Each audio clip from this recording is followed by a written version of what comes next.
This may be a standard one-bedroom apartment, but to 78-year-old Judith Cassavant O'Connor, it's pretty much a palace. This is the bedroom. Not too long ago, this was her home, her compact car where she kept all her belongings in the back seat. How did you work this? What did you do? Right here. You just would sit here? What about in the back?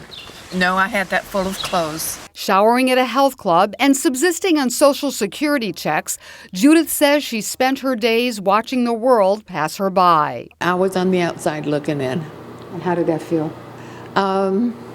Strange sometimes. Like I would see mothers and fathers with their children, and I would long for that.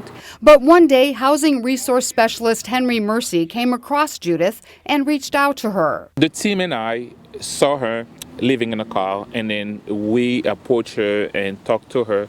Judith told Henry she'd been living in her sister's home, but when her sister died without enough money to rent an apartment and nobody willing to take her in, Judith was out on the streets.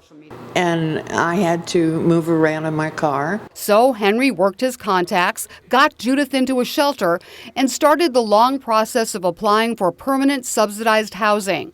Since there are so many people applying for help and nowhere near enough units to go around, it took a while to find a spot for her. I just had to be patient and wait till things worked out.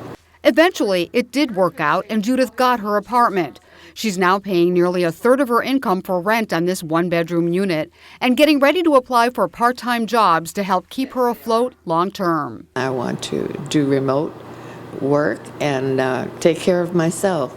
Not every person experiencing homelessness will find a nice, affordable apartment like this one. Experts say the demand for subsidized housing far exceeds the supply, especially in an area as pricey as South Florida. But for Judith, the future looks bright, and she says she is not taking it for granted. This is Cheryl Kahn reporting for WPB-TV.